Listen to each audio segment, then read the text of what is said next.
Good morning, dear students. How are you? I hope you will happy and satisfied at your home. Be happy, stay happy, and remain at home. The atmosphere is full of negativity around us nowadays because corona virus is spreading all over the world.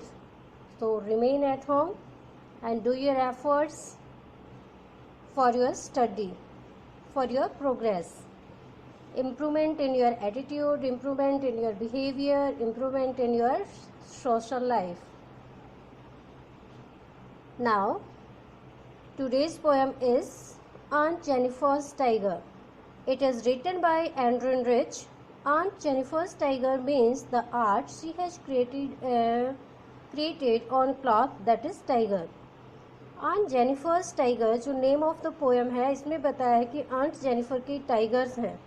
It means उनके tigers हैं. We don't know whether she reared them, कि उन्होंने उसे पाला है या क्या किया है, but the clear message in the first line is that it means the art she has created on cloth. इसका मतलब है कि वो कला, वो कलाकृति जो उसने एक कपड़े के ऊपर बनाई है, टाइगर्स. और वो कलाकृति किस चीज़ की बनाई है उसने? टाइगर्स की. A tiger is a symbol of strength and freedom. Tiger का नाम लेती ही जैसे कि हमें भी आभास होता है कि टाइगर जो एक पावरफुल है, स्ट्रेंथ से फुल है, और फ्रीडम जो आज़ादी से घूमता है, आज़ाद है. सी अडॉप्ट्स टाइगर एज हर आइडॉल. वो अडॉप्ट करती है, स्वीकार करती है कि जो टाइगर हैं वो उसके लिए एक मूर्त हैं, वो उसके लिए एक आदर्श बन सकते हैं. उनको वो एक मूर्त रूप देती है, उनको एक तस्वीर में उकेरती है. This poem is about a woman whose marriage has not been a happy one. इसमें एक औरत अपना एक्सपीरियंस बताती है कि शादी उसकी जो हुई है उसके बाद का जो लाइफ है is not happy one. She has suffered at the hand of her husband. उसको अपने हस्बैंड के हाथों की कठपुतली बन के रहना पड़ता है, गुजारा करना पड़ता है अपना. She makes pictures on the tigers on the panel. वो एक कपड़े के ऊपर, जो एक ऊनी कपड़ा है, उस पर एक पैनल तैयार करती है, उस पर एक डिज़ाइन बनाती है टाइगर्स का. But she is in the grip of ordeals which have crushed her. और उसके मन में जो उसकी अंतरात्मा है, देखो कई बार हम ऐसी सिचुएशन का सामना करते हैं, हमारी लाइफ में ऐसी सिचुएशन आती है कि वो सिचुएशन गुजर भी जाती है, बट उसका जो डर है हमारी अंतरात्मा को हमेशा कचोटता रहता है. और जैसे ही सिचुएशन जरा सी चेंज हुई और हमें फिर से डर का आभास अंदर ही अंदर सताने लगता है. तो कहती है कि she is in the grip of ordeals. वो उन अग्नि परीक्षणों, जो उसके लाइफ में जितने भी सिचुएशन रही है, चाहे वो सिचुएशन कोई भी रही हो, उन सिचुएशन से वो बहुत ज़्यादा डरी हुई है. ग्रिप उनकी पकड़ में है, जकड़ में है. ऑफ ऑर्डियल्स, जिन सारी ऑर्डियल्स ने, जिन सारे अग्नि परीक्षणों ने, जितने भी परीक्षण घरों में रोज़ होते हैं लेडीज़ के लिए, उन सभी जो उसकी लाइफ में जितने भी कंस्ट्रेंट आए, जो पाबंदियां आई, उन सब ने उसके लाइफ को क्रश्ड कर दिया है, कुचल दिया है. Her spirit was broken. उसकी जो आत्मा है वो एक तरह से टूटी हुई है, वो टूट चुकी है. Now summary of the poem. This poem addresses the constraint of married life of a women's experience. जो हमारी पोएम है, इसमें पोएम में हमारा जो सारांश है वो क्या है कि एक औरत जो अपने वैवाहिक जीवन में जिन बंधनों को महसूस करती है, जो पाबंदियां वो एहसास करती है, जिनका अनुभव करती है, वो सारा यहाँ पे एक्सप्रेस किया है. It is written by Andrew Rich. जो हमारी पोइटेस है एंड्रू रिच, उसने इस बारे में लिखा है, जो जानी जाती है अपने involvement in contemporary women movements. औरतों से रिलेटेड, औरतों के राइट्स के लिए जितने भी मूवमेंट हुए, उन सब में उसने पार्टिसिपेशन किया है एज अ पोइट, एक पोइट के रूप में और एक theorist. She is a living martyr. और उसके बारे में कहा जाता है कि वो एक जीवित शहीद है. मीन्स अपने सारे लाइफ को उसने सेक्रीफाई कर दिया है एक तरह से अपने गृहस्थ जीवन के लिए. She will not be free from the terror of the ordeals of her married life. वो कभी भी नहीं निकल पाएगी, अपने आप को मुक्त नहीं कर पाएगी उस डर से जो उसकी लाइफ में, मैरिड लाइफ ने जो उसे एक्सपीरियंस कराए हैं, उन दर्दों से, उन तकलीफ़ों से वो कभी मुक्त नहीं हो पाएगी. But the art she has created will live after her. But जो उसने आर्टिस्ट्री की है कपड़े के ऊपर वो हमेशा जिंदा रहेगी। वी कांट डिस्ट्रॉय इट, क्योंकि जो डिज़ाइन है एक बार देखने के बाद दूसरी उसको कोई भी जो आर्ट का वर्क करने वाला होता है वो डिज़ाइन देख के उसके मन में भी इच्छा होती है कि मैं ये डिज़ाइन बनाऊं। तो उसकी जो स्वेटर है वो जिसके लिए बनाई है वो तो पहनेगा, उसके बाद छोटे बच्चों में भी वो दी जाती है ताकि वो उसको यूज़ कर सके, पहन सके, क्योंकि जो ऊनी कपड़े हाथ से बुने हुए होते हैं वो बहुत जल्द ख़राब नहीं होते हैं। मशीनी कपड़े कई बार ख़राब हो जाते हैं। तो जो डिज़ाइन उसने बनाया है वो डिज़ाइन हमेशा ज़िंदा रहेगा। Aunt Jennifer has created tigers on a panel और a strip of woollen cloth. Aunt Jennifer ने जो अपना डिज़ाइन बनाया है वो एक वुलन ऊनी कपड़े पर बनाया है। She is making the figure of tigers with the help of an ivory needle. जो उसने डिज़ाइन बनाया है वो आइवरी हाथी दांत से बनी हुई सुई उसने ले रखी, मीन्स जो सलाइयाँ हम यूज़ करते हैं ऊनी कपड़े बुनने के लिए वो हाथी दांत से बनी हुई नीडल से उसने बनाया है। They are powerful, free and fearless. जो टाइगर्स उसने बनाए हैं वो पावरफुल हैं, फ्री एंड फियरलेस। वो फ्री हैं, फियरलेस हैं, उनमें कोई डर नहीं है। She makes the figure of tigers roaming freely in the forest. उसने जो टाइगर क्रिएट किए हैं वो जंगल में बहुत आनंद से, आज़ादी से घूम रहे हैं। और दूसरी रीज़न क्या है, tigers are the denizens of the forest. जैसे सोसाइटी के डेनिजन्स सोसाइटी में रहने वाले सिटीजन्स होते हैं, उसी तरह से जंगल में शेरों का और टाइगर्स का राज होता है। तो जंगल के नागरिक माने जाते हैं tigers. They live a life of freedom far from human settlements. उनका जो लाइफ है ह्यूमन सेटलमेंट से बहुत दूर रहता है, दूर, वो फ्री रहते हैं, आज़ाद रहते हैं। They are known for their strength and fearlessness. वो अपनी पावर के लिए और स्ट्रेंथ के लिए जाने जाते हैं। They are called chivalric. It shows the majestic position being held by them.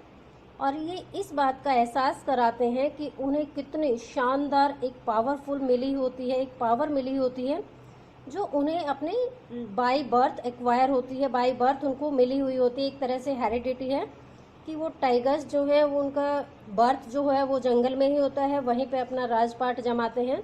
तो एक तरह से एक बहुत ही शानदार पोजीशन वो एक्वायर करते हैं, हेल्ड करते हैं, जिसमें वो रहते हैं। They do not fear the man standing under the tree.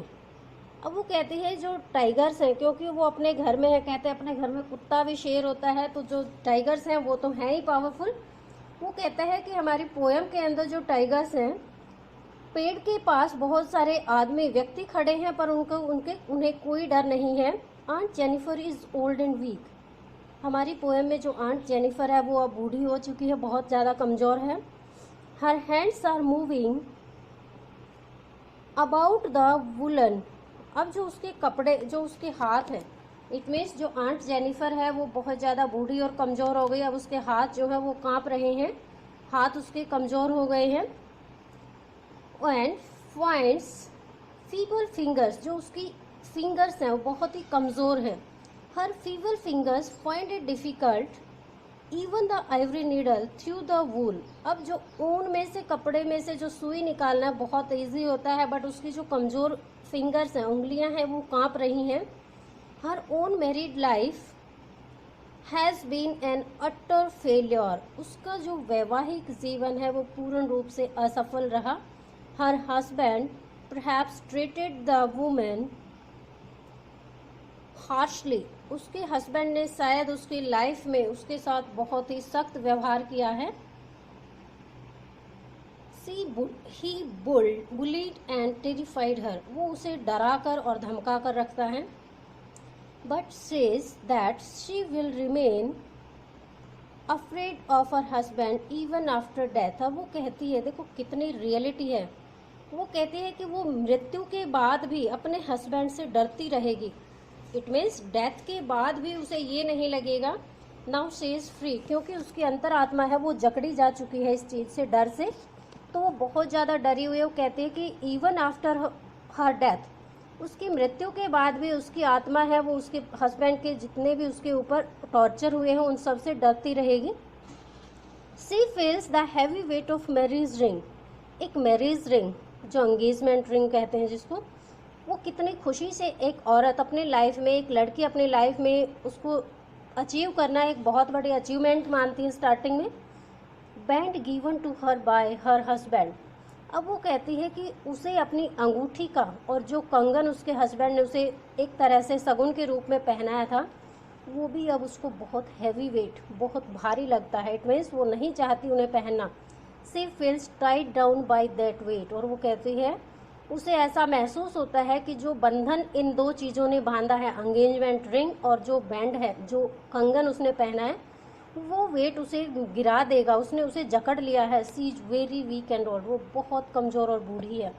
Her husband is very cruel and dominating fellow. और ऐसा लगता है कि उसके जो हस्बैंड है वो बहुत ही अत्याचारी और पावरफुल हैं, डोमिनेट करते हैं, उस पर अपना अधिकार जताते हैं।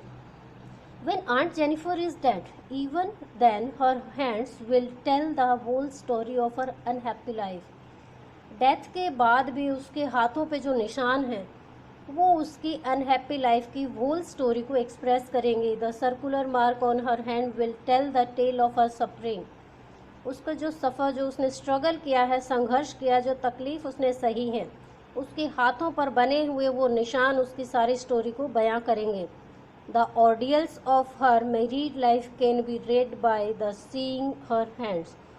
और जो भी अत्याचार, जो ऑर्डियल्स, जो उसके ऊपर जितने भी ऑर्डियल्स हुए हैं, जो अग्नि परीक्षाएं उसने अपने लाइफ में दी हैं, वो सारी स्टोरी कोई भी जो उसके हैंड देखेगा तो एक्सप्रेस हो जाएंगी। But the tigers created by her will go on playing merrily and fearlessly. अब कितनी हैप्पी वो, एक तरह से देखो, औरत है वो हर सिचुएशन में अपने लिए एक सॉफ्ट कॉर्नर ढूंढ लेती है। अब उसने आर्टिस्ट्री के द्वारा ही अपनी फीलिंग्स को एक्सप्रेस किया है कि जो टाइगर मैंने बनाए हैं, गो ऑन प्लेइंग मैरीली, बहुत खुशी से, और फियरलेसली, ये वर्ड देखो बार बार यूज किया। इट मीन्स वो बहुत ज़्यादा उसके अंतरात्मा में एक डर है कि मेरी डेथ के बाद भी मेरे जो टाइगर जो मैंने बनाए हैं वो बहुत आनंदित होकर और फ्रीली, फियरलेसली खेलते रहेंगे, एंजॉय करते रहेंगे। I hope you will get the message of the poem. Listen it 2 or 3 times. Please write the summary and go through the question answers yourself. And word meanings are given here below the summary of the poem. Read them and write in your fair notebook. I hope you will understand it. Thanks a lot.